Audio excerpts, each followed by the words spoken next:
Assalamualaikum warahmatullahi wabarakatuh. Halo teman-teman, di video kali ini saya ingin melanjutkan materi saya yang sesudahnya.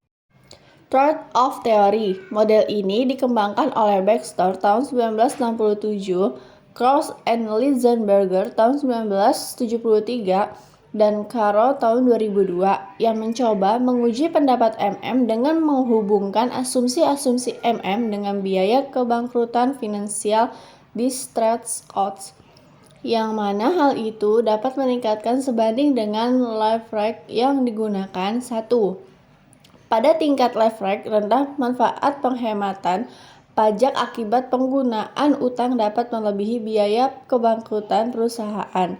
Dan yang kedua, pada tingkat leverage tinggi, biaya kebangkrutan justru bisa melebihi manfaat penghematan pajak akibat penggunaan utang tersebut. Yang ketiga, semakin besar penggunaan utang, maka semakin besar pula keuntungan akibat utang tersebut. Namun PV, biaya finansial distress dan agensi juga besar, bahkan lebih besar. Menurut Truth of Theory, years 2001, perusahaan akan berhutang sampai pada tingkat hutang tertentu di mana penghematan pajak tax sales dari tambahan hutang sama dengan biaya kesulitan keuangan finansial distress.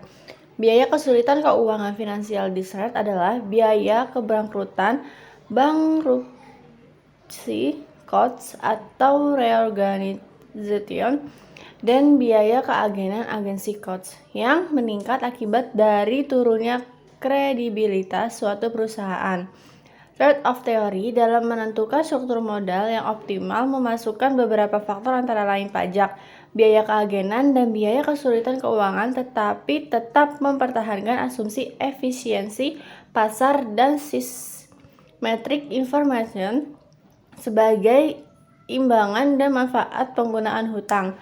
Pengembangan teori MM adalah teori perimbangan static trade-off.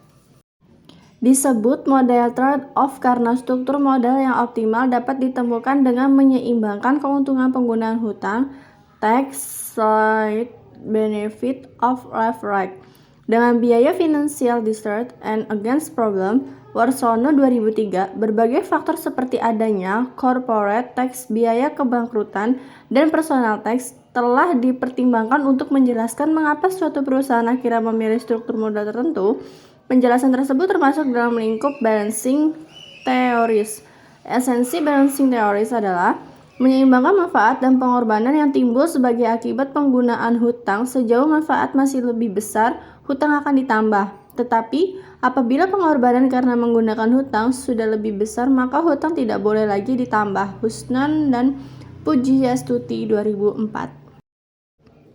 Model trade-off tidak dapat menentukan secara tepat struktur modal yang optimal karena sulit untuk menentukan secara tepat PV, biaya finansial distress, dan PV agency costs. Namun demikian, model ini memberikan 3 masukan penting. Lucas Tihatmaja 2008. Yang pertama, perusahaan yang memiliki aktiva yang tinggi, variabilitas keuntungannya akan memiliki probabilitas finansial distress yang besar. Perusahaan semacam ini harus menggunakan sedikit hutang.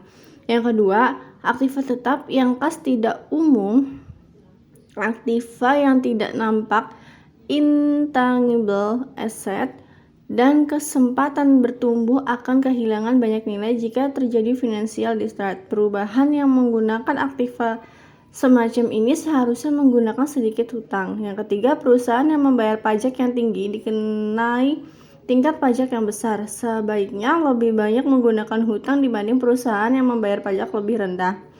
Menurut Breakdown tahun 2001, dalam Hasa 2008, hutang mempunyai keuntungan pada pertama, biaya bunga yang mempengaruhi penghasilan kena pajak sehingga hutang menjadi lebih rendah. Yang kedua, kreditur hanya mendapatkan biaya bunga yang bersifat relatif tetap. Kelebihan keuntungan akan menjadi klaim bagi pemilik perusahaan.